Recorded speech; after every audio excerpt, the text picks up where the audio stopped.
to start the recording.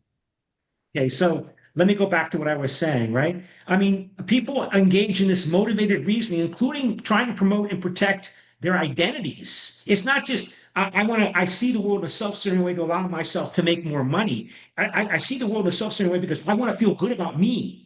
And I can feel good about me. However else in a very ugly way, right? In a very ugly way. I can want to feel good about me because I'm automatically better than them. And I don't have to do anything to prove it. I just gotta live. There are going to be a lot of people that come to believe that, and they're going to be taught that by their parents. And when they have kids, they're going to teach their children that. And this notion of equality. Oh my God, black people should be allowed to vote. Oh my God, we should have black people and white people should go to school together. When desegregation began in the United States in the 1950s and 60s and continued in the 1970s, right? It went on long after I was born. I mean, this notion that they should go to school together, that they should be allowed to live together. I mean, that's a legacy of that self-serving reasoning that black people are inferior and that they certainly should not be considered equal because they're not equal in this worldview.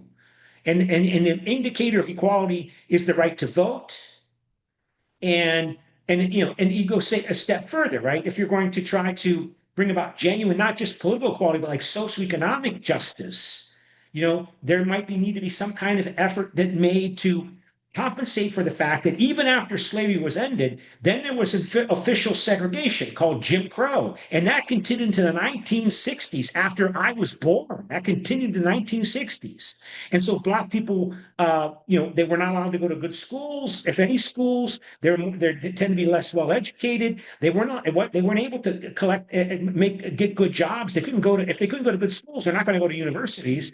They were never allowed to own property during when they were enslaved. So, for example, today, black people as a group have owned 10% the value of property that white people own, right? So, like black people are 10%, have 10% the economic resources that white people on average have. And that's a legacy of slavery and then segregation. So if you're the US government and you want to make it easier for everybody to go, including black people, to go to school when they don't have any money or no property, you might make some kind of effort to help poor people. But of course, there's this predisposition, because we have a debate coming up on Wednesday, that America is inherently crueler to poor people than because of the legacy of slavery. There's this association. It's a gross stereotype, but stereotypes are gross simplifications to associate poverty with not being white, because the poorest people in America, traditionally going all the way back hundreds of years, is that black people are the poorest. Why? Because they're slaves, right? So, and there's all these dog whistles. When the U.S. government under Trump attacks social welfare justice policies, like, for example, access to Medicaid, which is the program for poor people to be able to get medical care, medical insurance through Medicaid, which was adopted under the Johnson administration in the 1960s, Medicaid, right? That there's all these dog whistles being blown because wrongly Americans tend to think that Medicaid and other kinds of assistance to poor people are going to those N-words, those people, those black and brown people. Even though the majority of people getting those benefits are white, over 50% are white people, like in West Virginia, right? There's a minuscule number of black people in West Virginia, but it's incredibly poor. But they believe, or they fall in that argument. The reason why we white people are poor is because the government is doing too much for other people. And we know who those other people are.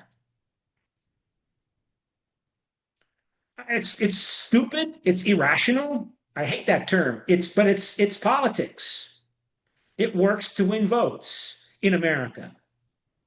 And it goes back to slavery, that this association in the stereotypical thinking that if the poorest people are black, are not white people. And so we don't like them.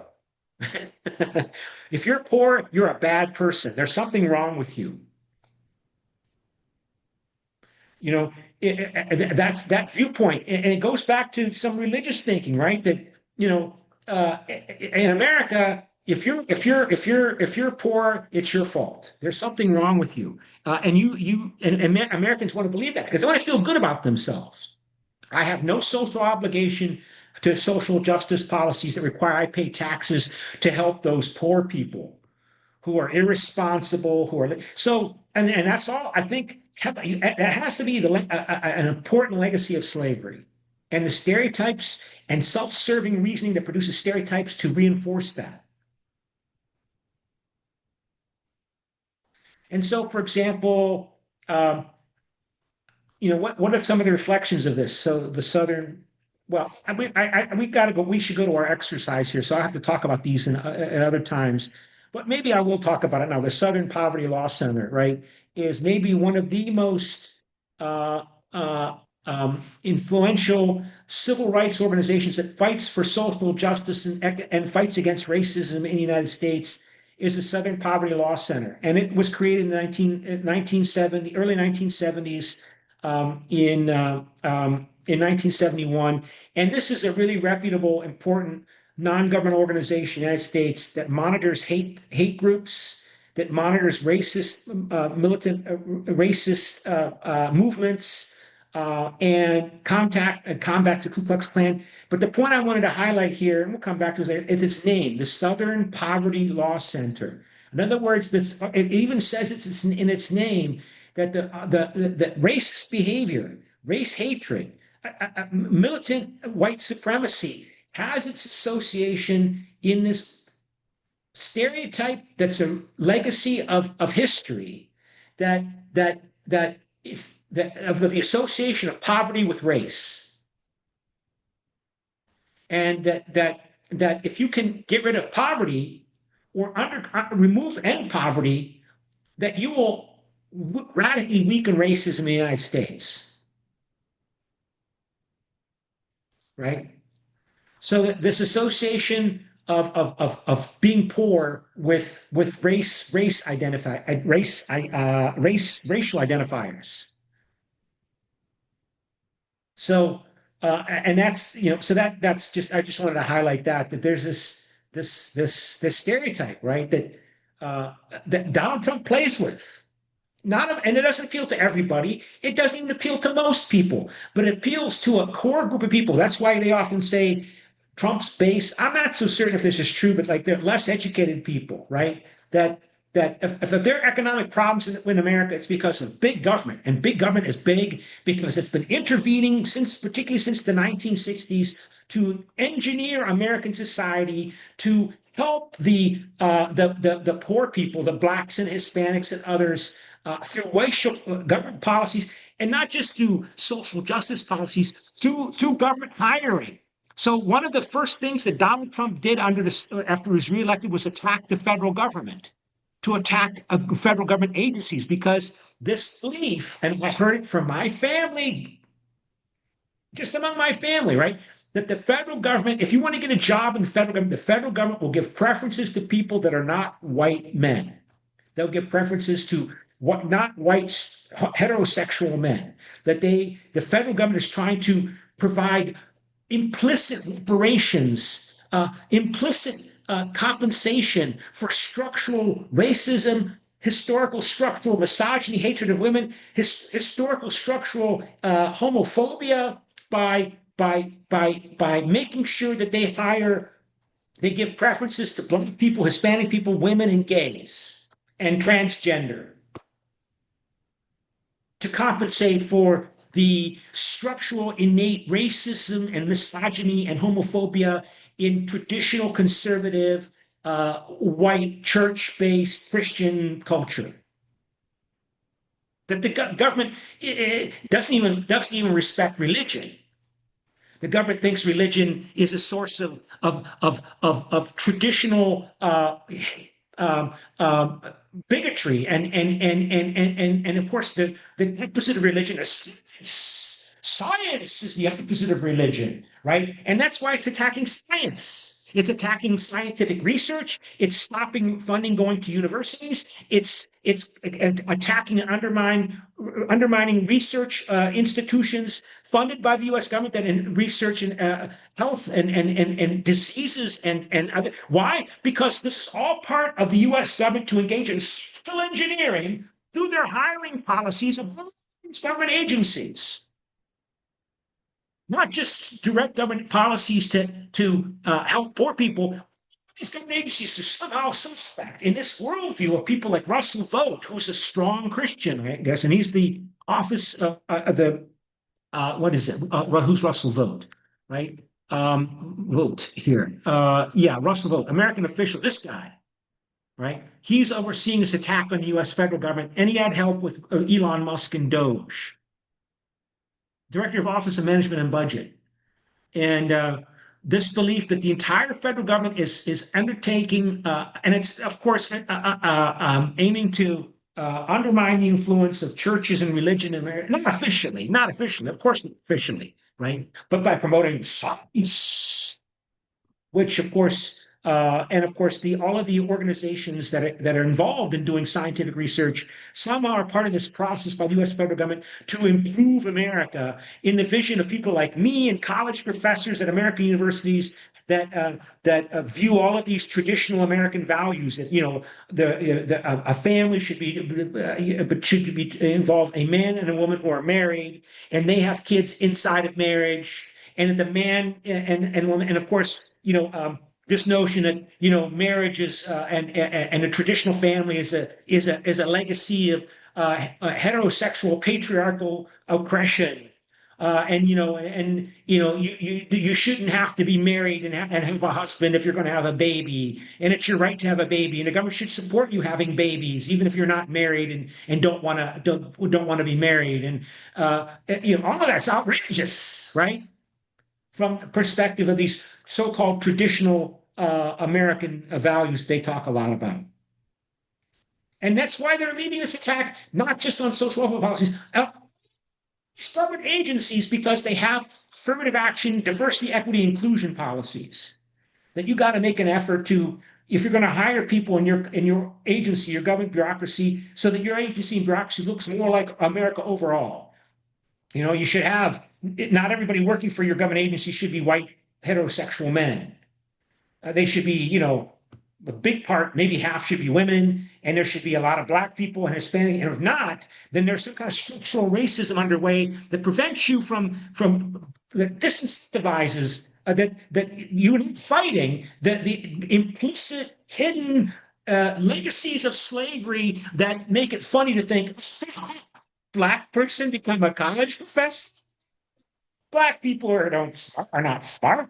Black people can't study Russian. Black people can't become astronauts and scientists and engineers. And Black people, and of course, you could say the same thing about women and gays and whatever, right? And that the U.S. government has to, and of course, there's a justification for it, that the U.S. government should be providing equal opportunity. America is all about equal opportunity. So you should not be penalized because you're born black, that you as a black person are not going to be taken seriously if you want to become a Russian language expert. Because what kind of black person is going to become an expert in Chinese or Russian or Korean?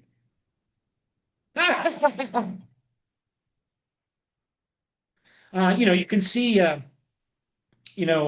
these legacies of slavery here. For example, if we go here to back to, if I can do it fast, no, I can't do it fast. If we go back to a video I used to show in class, let's see, old Coon, right? This is from, again, this is in the early, about the 1830s, when slavery really is becoming institutionalized with the rise of industrialization and the self-awareness and consciousness and Nat Turner's rebellion. And so this is, of course, a popular tune to this day, the melody, right?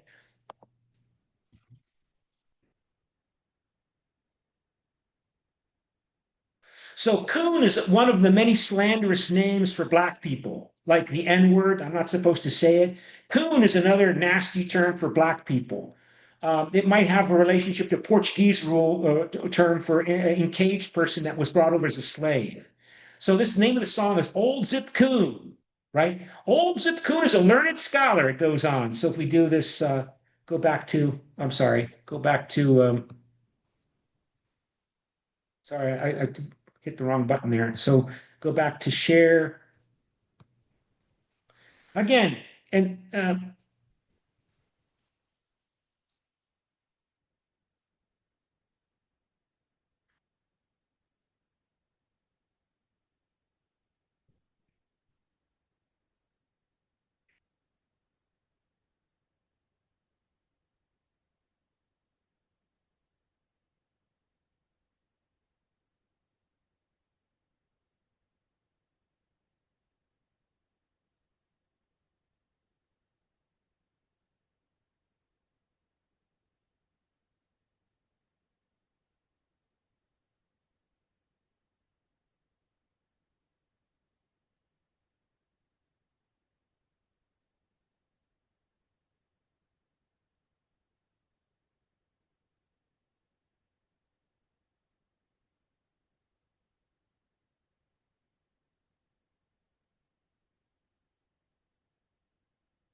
again, making fun of the way black people talk, black English, right? Remember, they're not allowed to get educated, right? They're not allowed to be taught. So this is this notion. Old Zip Coon is a learned scholar. How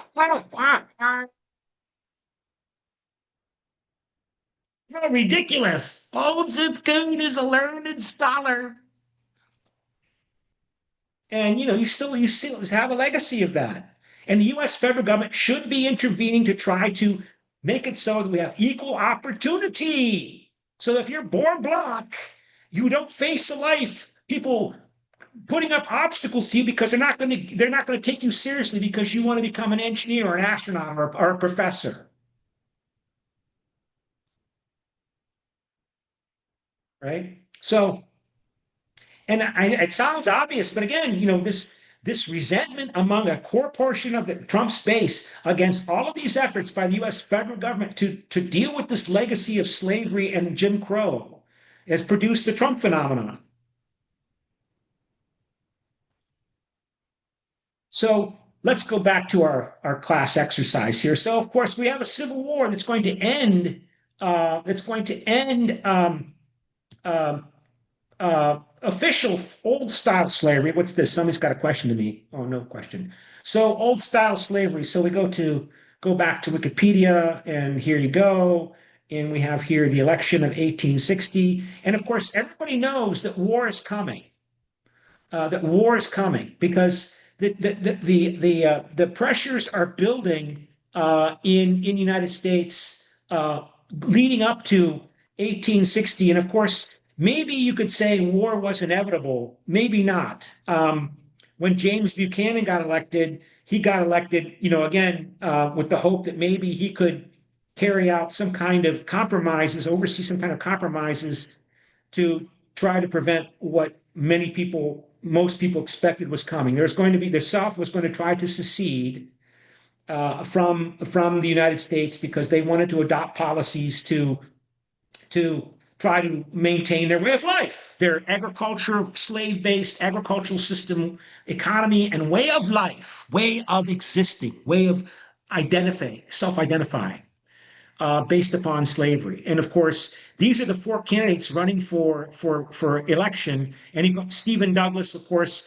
of the Lincoln Douglas debate format. He's running now for president as on the Democratic Party.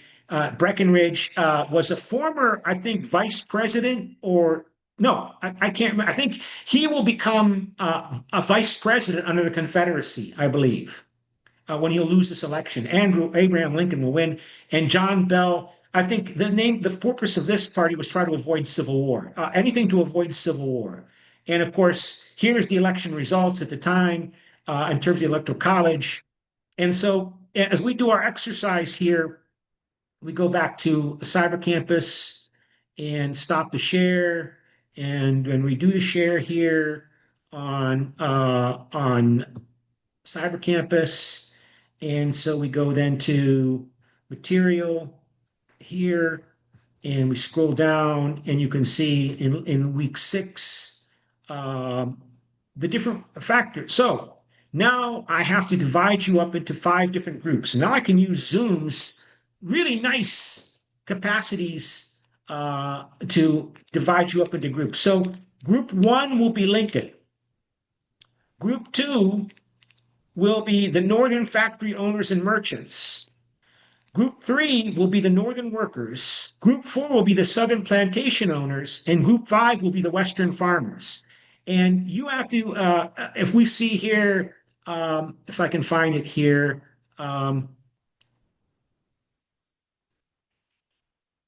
these are the issues. The election issues are here. So we click on the election issues of 1860. So who do you support from among those 4 different candidates for president? So you can see here, I think you can see this, right? I can check if you can see this. And there you see, yes, you can see it, the election of 1860 issues. So based upon your identity on those 5 different groups, should slavery be allowed in the northern, southern states where it currently exists? Why or why not? Should slavery be allowed in the western territories like Kansas, Nebraska, and those new states that are being created? Why or why not? Should the U.S. government begin giving homesteads to people who are willing to work at themselves? Why or why not? So for free land, of course, you're going to take the land from the Indian people, but should the U.S. government begin giving homesteads, free soil, free soil? Remember, that was one of the issues that they were running on in 1860. Encourage people to settle this United States by giving them free land. You just got to go out there. Remember, there's no roads, nothing. You're on your own, but the land is yours. If you can go out there, farm it, cut down the trees, farm it. You can get a free homestead. Should tariffs on imported goods be increased? Why or why not? Why not? Remember, this Great Britain is the big market for southern plantation owners' cotton. Great Britain buys that cotton to make cloth in their factories there. And if you put tariffs on them, they're not going to be as willing to on their exports to the United States. If you put tariffs on British imports coming to the United States, Britain is not going to be so happy about continuing to buy cotton from America. If America is not going to let them export their goods like clothes and other things to America. And should the U.S. government use tax money to support the building of railroads across the country? So those are the 5 issues. So now we go back to, let's for a second, here's the stop share.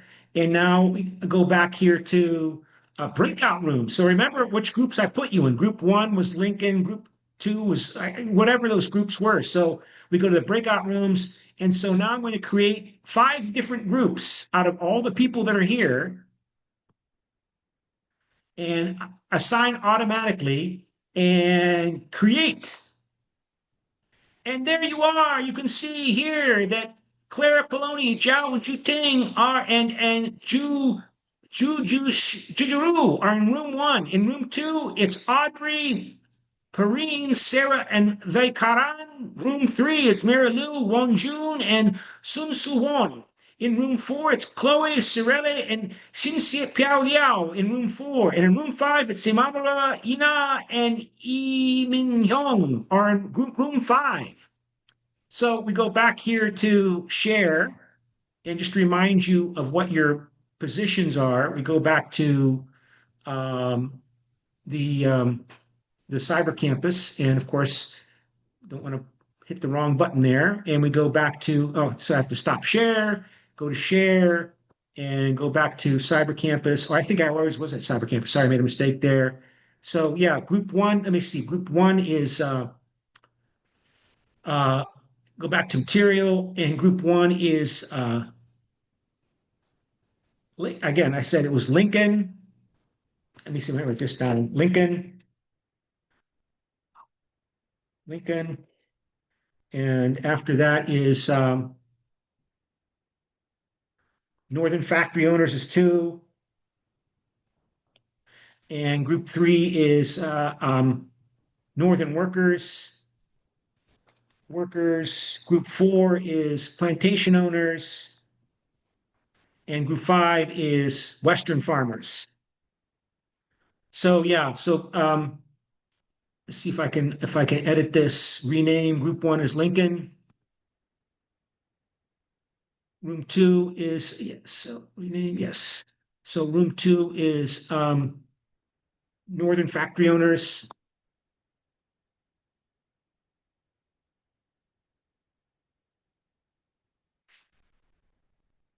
Group three is Northern Workers.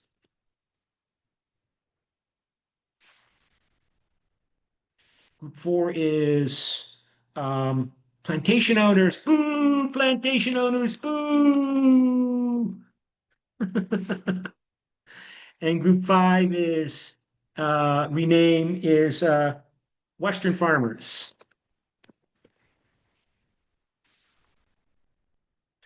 Okay, so that those are your groups. And so what is your group's position and whom do you want to win the election? Make sure you choose from among those four candidates I showed you on that Wikipedia page, who you want to win the election. Who should win the election? But focus on your group's position on those election issues of 1860 that I showed you, okay? And so and okay, so now I want to try to do something that hopefully will work. If I can open up, let's see if this works. Uh, and so let's do microphone. So we got 1, 2, 3, 4, 1, 2, 3, 4, 1, 2, 3, 1, 2, 3, 4. So plantation owners, 1, 2, 3, 1, 2, 3. So we'll go to microphone and to pick who's going to talk for each group. So counting down from each group, 1, 2, 3, 4, for example. So let's ask Copilot, okay?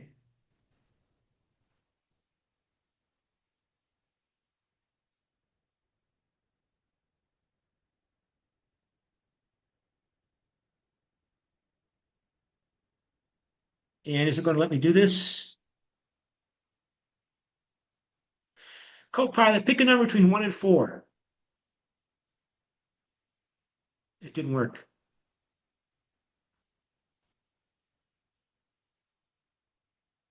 Oh, it worked last time, but I don't know why it worked last time. But okay, I'll just flip a coin. So heads, it's the first two, and tails, it's the bottom two, and it's heads. So heads, it is yes, Juju, you're going to speak for the Lincoln Group. Northern Factory Owners, heads, it's the first two, and it is heads. Heads, it's the top one, and it is tails. So Perrine Roulette, you're going to speak for Northern Factory Owners. Heads, it's Marilyn for Northern Workers, and it's heads. So Mary Lou, you're going to speak for Northern Workers.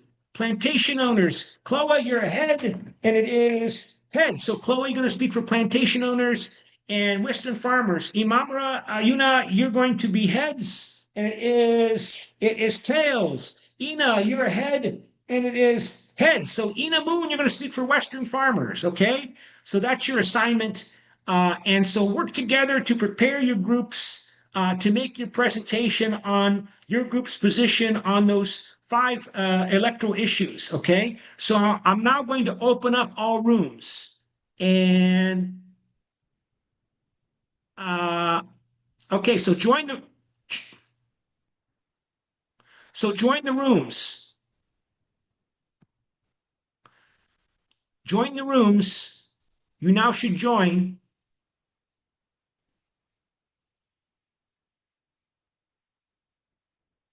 Join the rooms.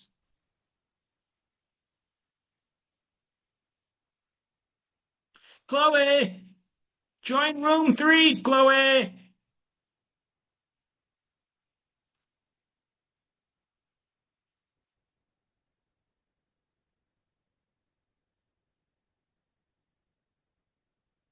Chloe! Oh no, Chloe's not joined, so we're gonna have to pick somebody else. So let's see here. Uh, heads, it's Cyril. Tails, it's I can't see well. It's Xian Pia Liao, and it is tails. So Xian Pia Liao, you're gonna speak for plantation owners because Chloe has disappeared.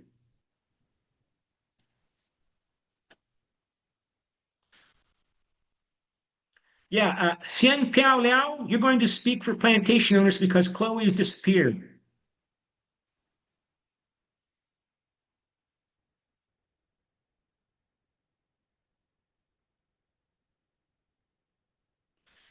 So Xian Piao Liao, you're going to speak for plantation owners.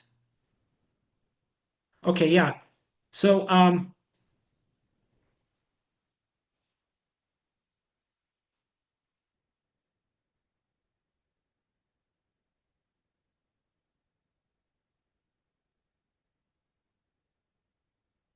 so yes, did you hear what how I assigned? Because I'm trying to remember how to use this Zoom broadcast. So you know who is speaking for each group?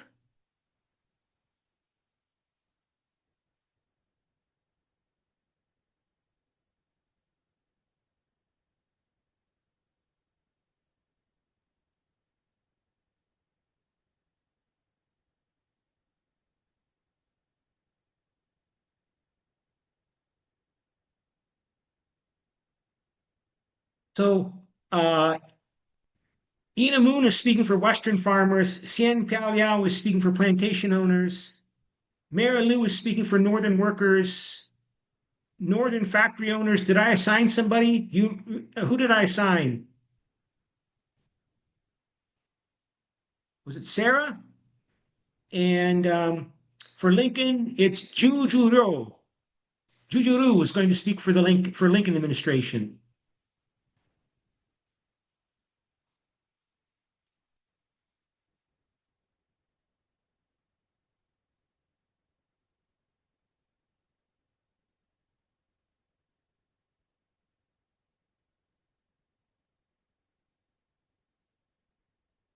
When you're done, let me know.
Oh, now it's working. I can ask it to generate a random number, but it didn't work right away. So,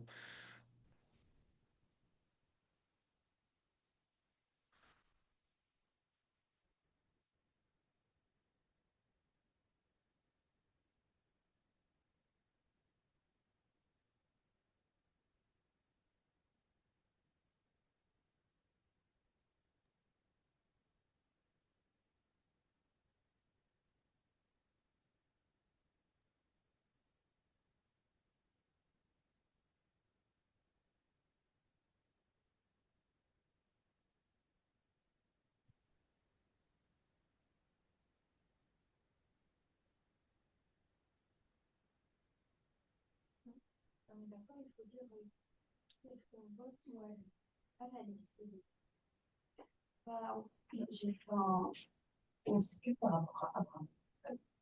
Parce qu'apparemment, il a donné la liste, mais bah, j'ai pas écouté, donc moi, je suis. C'est quoi? Mais après, il a dit ça. Ah, tu vois, la personne qui a.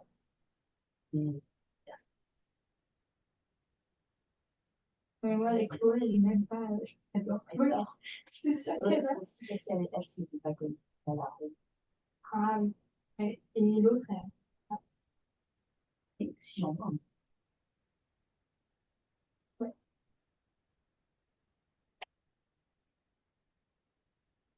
Bon.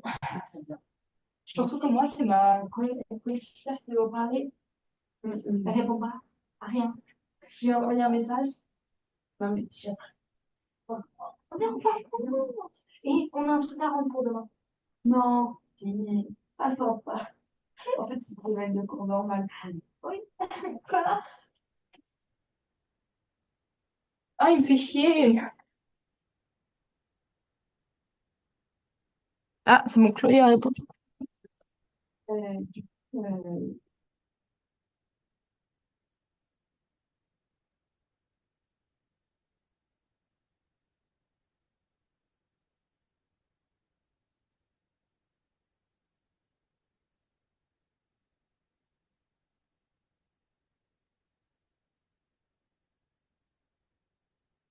Just a few more minutes.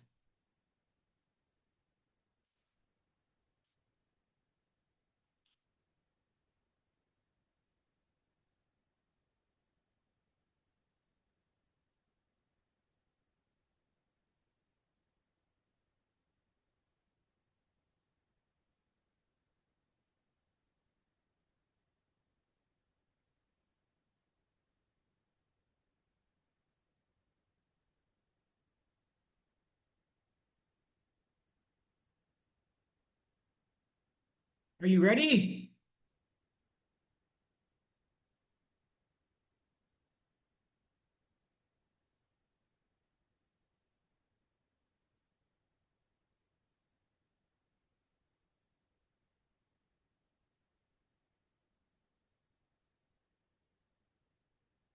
Are you ready?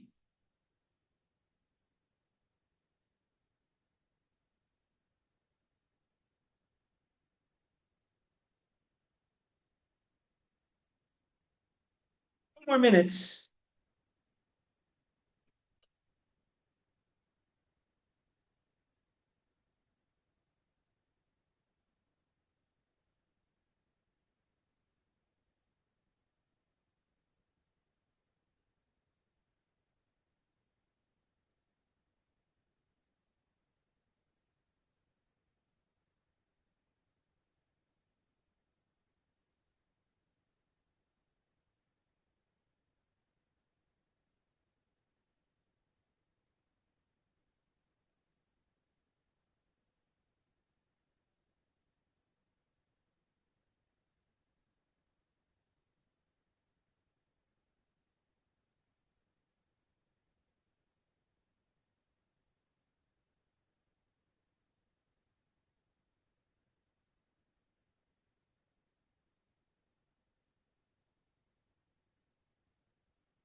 Hey, so let me see if it will work this time. If I ask Copilot to pick a number between 1 and 5 to start us off here.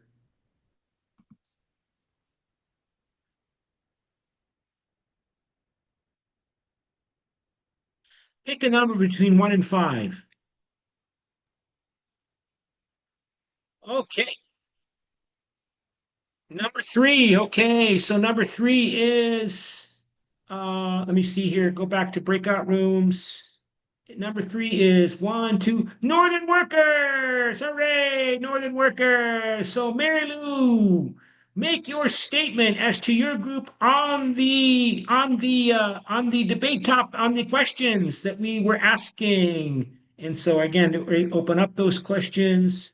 And if I can do this, make sure I don't accidentally close everything. Not that, we go back to, is this it? So can you see that? Let me see what you're seeing here. Okay, Mary Lou, Northern workers, should slavery be allowed in the southern states where it currently exists? Why or why not? We didn't have a lot of time, but slave labor creates some direct competitive pressure on the free laborers. So when slaveholders produce crops without wage costs, it distorts the market structure for industry that consume cotton, like northern clothes factories. So this ultimately threatens northern industrial profits Should you and also should slavery security. be allowed in the southern states where it already exists? Okay, so this is the big topic about we're going to expand out west. That's the big focus, right? The United States is expanding out west. How do you do that? Should slavery be allowed in the Western territories? So you're saying slavery should be allowed in the southern territories? Is that what you're saying? Uh, what? Slavery should continue to be allowed in the southern states. Yes or no? No, No. Whoa, that's a pretty strong statement. Of course, yeah. And why no?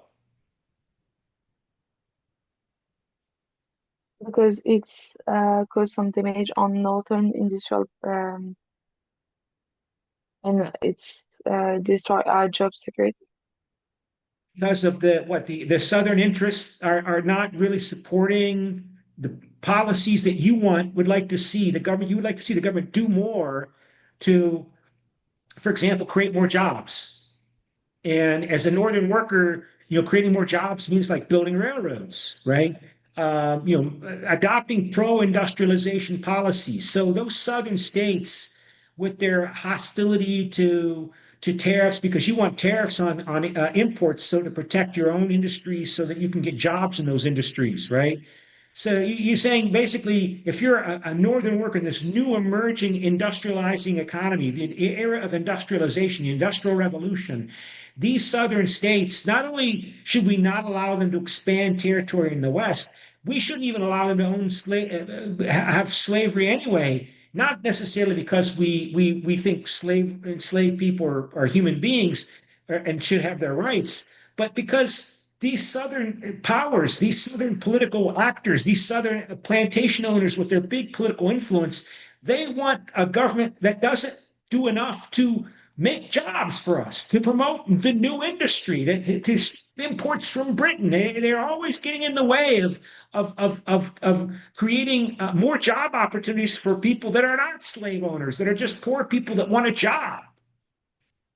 Okay, so you certainly don't want slavery to be allowed in the Western territories, then, right?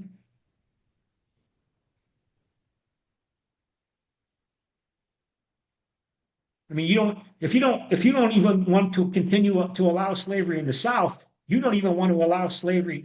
You certainly don't want slavery to expand out into the new Western states, right? Yes, Okay. And should the U.S. government begin giving homesteads to people who are willing to work it themselves? Should U.S. government should be giving free land, free soil to people who move out west? yes, because we the major depression in 1857 theory demonstrated the insecurity of factory work. Okay. Yeah, I mean, and of course, who wants to be a worker? Wouldn't you want to, if you can, have your own land, have your own farm and your own land, right? Now, of course, there might be some people who don't know how to do that. I mean, although U.S. Even if you're a northern worker, you might still remember how to run a farm. I mean, your parents maybe, you had a farm, so you remember how you do a farm, how you run a farm, how you manage a farm. You remember that. There might be a lot of people among northern workers that they don't really want to move out west and start a farm when their family's never done that. But there are probably a lot of northern workers who would like to be landowners. I mean, free land. Should tariffs on imported goods be increased?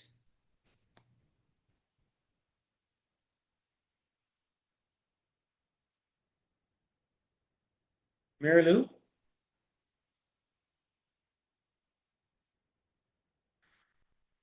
Mary Lou?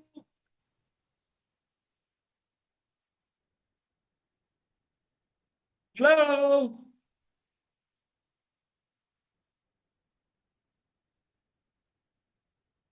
She seems to have disappeared. Well, then let's go to our next group. So we go then to, oh, didn't want to do that. I shut down everything. I don't want to, I'm always worried about hitting the wrong button. So we go back then to cyber campus. I'm not cyber campus. We go to see here. So uh, so that means four groups remain.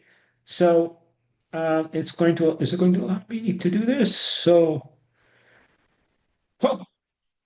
pilot, pick a number between one and four.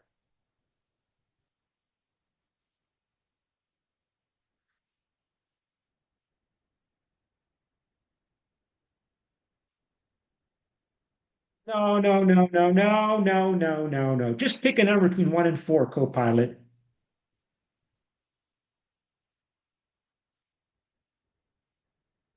Okay, number two. Thank you. Co-pilot's causing me some trouble there.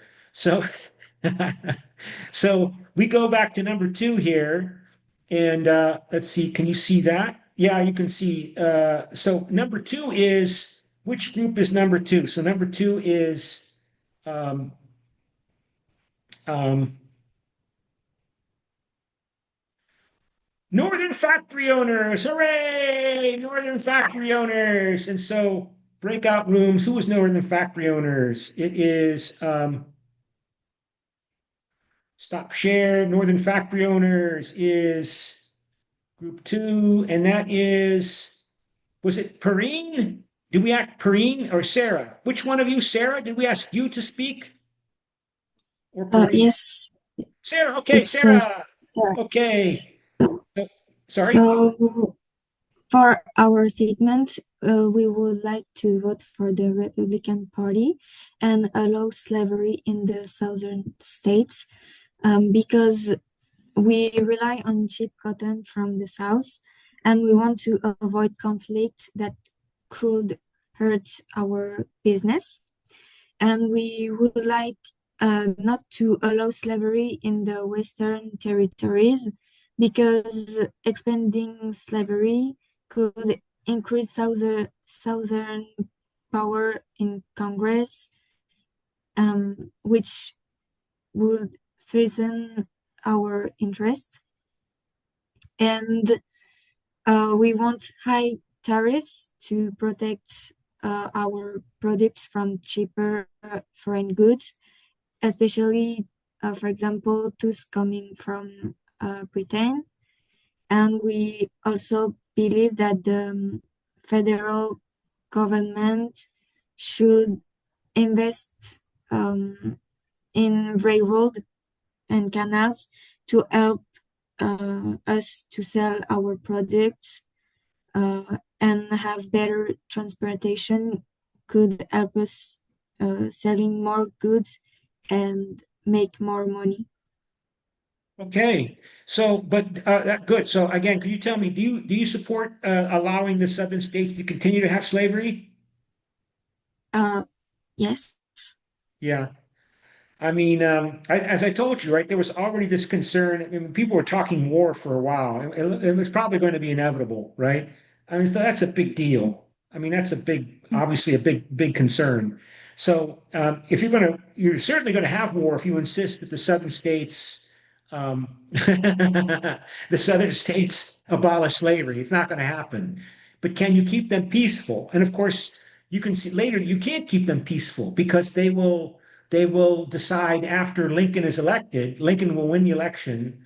That after he wins, they decide to secede. They decide to leave before he even is inaugurated. So you have the election in November, and then the president begins his term in March. So what, 3 months later, January, December, January, February, over 3 months, over 3 months later.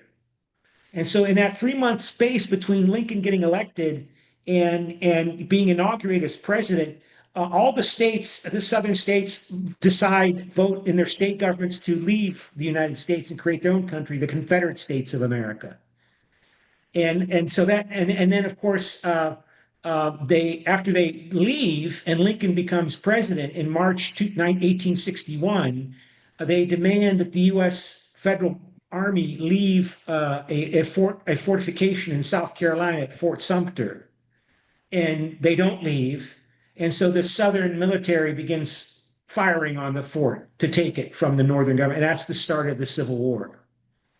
So so of course there was no promise to abolish slavery or enforce the abolition of slavery by Lincoln. He wasn't threatening to abolish slavery. He was threatening just the opposite. But that wasn't enough to convince the Southern plantation owners that they should stay, they should avoid war and stay in the United States. Maybe they thought the North wouldn't fight. Maybe they thought the North wouldn't fight and resist. But of course, they turned out to be wrong. Okay, so let's then go to the next group. And the next group, let's see here. So we go back to that leaves three groups. And let's ask Copilot here. And of course, Copilot, it's speaking to me as if it's a young African American girl, woman, student. The accent, I could tell from the accent. See if it's still. Hey, hey, hi, Copilot. How you doing, Copilot?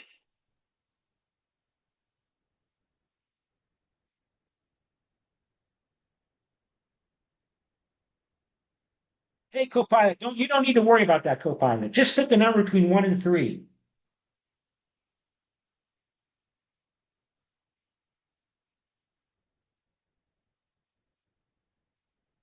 No, no, no, no, no. Okay. So yeah, she speaks like an African American accent as a young African American girl, student. Sounds like a young girl, student, young woman. Okay. So two.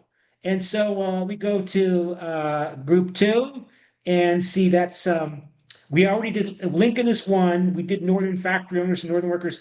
Oh, da da da. The Southern plantation owners. Boo! Southern plantation owners. Boo! So Southern plantation owners.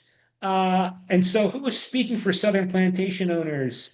And so we go back to the breakout rooms.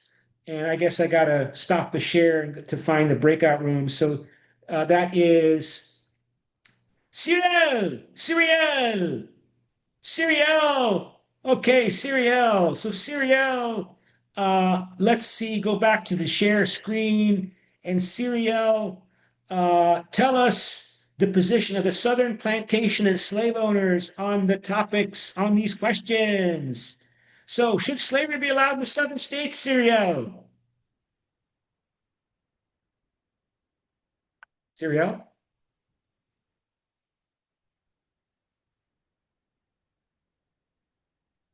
Hello?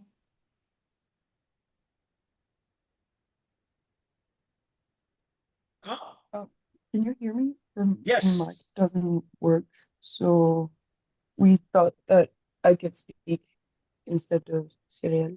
Is that okay? Okay. So for the first one, we still we defend that slavery should still be allowed in the southern states Yes, as yes, it yes, was yes, always yes. how we based our economy on, especially our foreign economy. Like our growth economy, but with exportations. So we Mhm. still believe that it is profitable and we can still exploit it as it's a current market that is um, on that is still trending when we speak. And so, for the sake of our economy, of our American freedom, because we are Americans, white nationalists, well, we believe that slavery should still exist in the South plantations. Yes, yes, indeed. Should slavery be allowed in the Western territories? Yes, we do think Yes, that indeed. Yes. slavery could be extended to Western territories, as we said for the first argument. It's kind of the same core argument.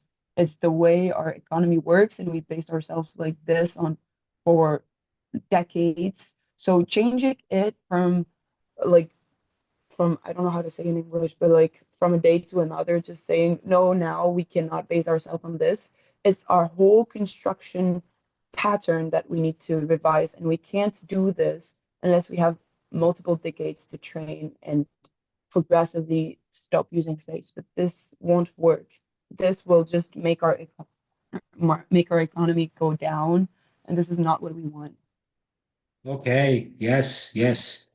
Um, okay, so yeah, that's pretty clear. But what should the U.S. government allow free soil, give homesteads free soil party? That was the Republicans promising free soil, right? Giving No, homesteads to move out west. no, we don't think so. We don't think that Why? Why? because everything you like it's uh American system is based on meritocracy. So you need to merit that land. We plantation owners made a lot for the country, so it should be given to us. We should earn more lands because we did already a lot, and just giving it for free shows that well, in America, even if you work hard, you can have everything for free. So why work hard? So why work hard? So it goes against our core principles. Yes, good, good.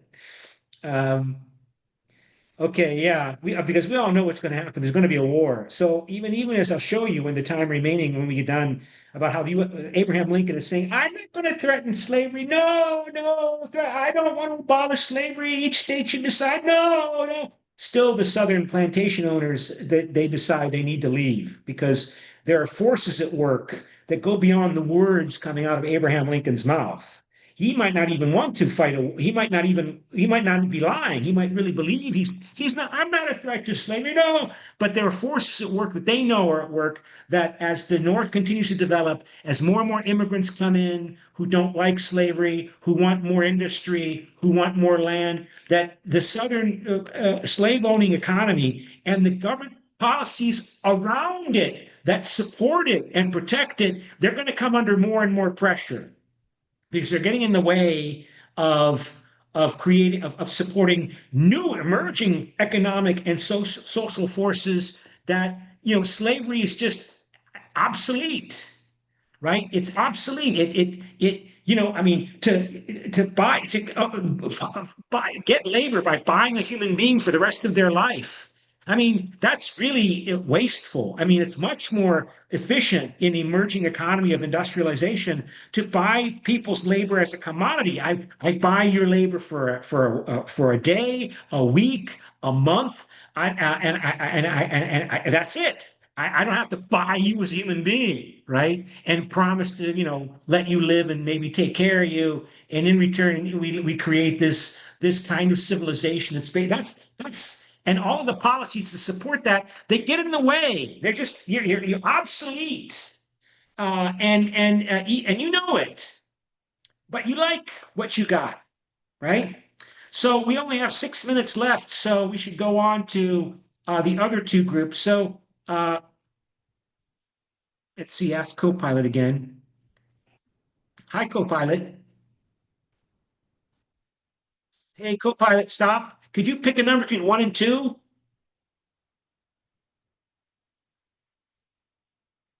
Two. Okay, number two. And that's going to be number two is going to be the last group. That's the Western farmers. Hooray, Western farmers. So who's speaking for Western farmers? It's After, me. okay, so Western farmers, should slavery be allowed in the southern states? We actually live in the West, so it's not that important to us. So it doesn't matter to us, I think. Okay, well, should slavery be allowed in the Western territories? No, absolutely not. Oh, why not? Because we need to compete with them, so it will cost way less if the slavery is accepted. Yeah, I mean, what's going to keep Southern slave owners from setting up a plantation that grows corn or wheat, right? Because you need to feed these northern workers. I mean, and you need to, but of course, so well, I mean, of course, again, they're not. It's not the most efficient form of management, but still, conceivably, why would you take your slaves into a place and make them work growing corn and wheat? Why, because that's the new emerging kind of agricultural economy that's not so much focused on growing cotton to sell to Britain, but you need to feed these people going to work in factories and they need meat and they need bread, right? As well as, they need clothes too. We understand that, right? But you're going to make a lot more money supporting an economy that grows bulgogi and beef and bread and pork and all of these other things you need for the new emerging economy. And that means the government should support that, right? So should there be railroads? Um, about number three, we strongly agree because we of course we can get a better land Yeah. and it will be good for everyone if we develop the land And you need also. railroads if you're going to grow corn and raise cattle and pork, all right, pigs. You need transportation to get that stuff to market. So yeah, we need railroads, right? Okay, and then finally, the Lincoln administration. Who's speaking for the Lincoln administration? Lincoln, Lincoln. Who's speaking for Lincoln? Uh, mm, Okay, so are you going to threaten slavery in the southern states? そう的。Yes, no? Yes, yes, yes, yes. Oh no! That means war! War, war, war! And so let's look at what, for example, in the other things that I posted here, Lincoln went out of his way to say, "Oh no, no, no! I'm not going to threaten slavery. I'm not that concerned about that issue." So you can see in Lincoln's statements, right? I mean, of course, the reason again, one of the reasons we're focusing on this because American students typically are taught that Abraham Lincoln is like the greatest president, maybe after George Washington, right? He is the most amazing wonderful human being because he fought a war to end slavery, and that was the reason why he fought the war. He fought the war because he wanted to maintain the United States, and he would do whatever it takes to keep the United States and the southern states from separating from America by whatever is possible. So he even promised them, right, that he said in his first inaugural address in March 1861 that I don't want to threaten slavery. In fact, I'm going to propose the 13th Amendment to the Constitution. There's only been two since the establishment of the United States. The first 10 were part of the Constitution, and basically saying, I don't want to threaten slavery. No amendment shall be made to the Constitution which will authorize or give to Congress the power to abolish or interfere within any state with the domestic institutions, including that a person is held to labor or serve by laws of the said state. So that's what he proposed to try to desperately avoid war. See, I don't want to threaten slavery, and the Southern plantation owners obviously didn't believe it. Even again, it goes beyond his words, right? And of course, it didn't stop. It didn't stop the war from happening. And for as I described, and we're almost out of time here. So, and just the final thing to show you in the minor time remaining is the other second statement by Lincoln.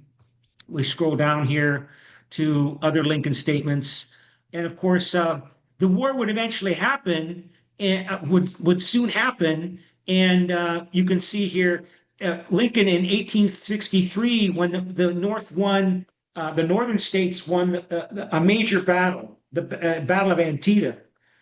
It was at that point when it becomes known that the North is probably going to win, that he then issues his proclamation abolishing slavery in all areas that are in rebellion against the United States central government. So not in those slave owning places that still have slavery. If they're not in rebellion, if they haven't rebelled, they can keep their slaves. But he issues this using his power as the commander in chief, as part of his war fighting power, that it's necessary to win the war. And he can do that in his capacity as commander in chief of the U.S. military. And that's how he abolishes slavery. The Congress never can vote to end slavery. It couldn't do that. But he does it because in issuing using his powers as the leader of the U.S. military, that we need to do this to win the war. And that's his emancipation. But it only happens halfway into the war, right? And only after it becomes clear that the North is probably has the will and determination to fight and win. It will fight and it will win. And he also wants to put the British and the French on notice that now this war is in fact a war against slavery, because the Confederate States are desperately appealing to Paris and London for support. Please support us against the northern states. We'll do whatever you want in Paris, whatever you want in London. We'll do whatever you want. Just support us the way you supported the American revolutionaries 80 years previously. Now Lincoln has put them on notice that if they help the southern states, if they give the southern states aid and assistance, military and economic assistance, that they're helping to fight, they're helping to keep slavery.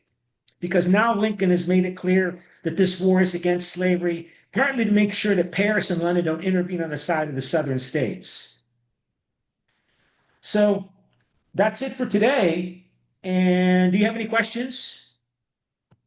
And if not, I'm sorry, again, I forgot to turn on the recording, but I eventually did anyway. But that's it for today. And then we'll have again class online on Wednesday. So we'll have a debate, our class debate on Wednesday online as well, because Wednesday is also a holiday. So see you online on Wednesday. Okay. Bye. Goodbye. Thank you.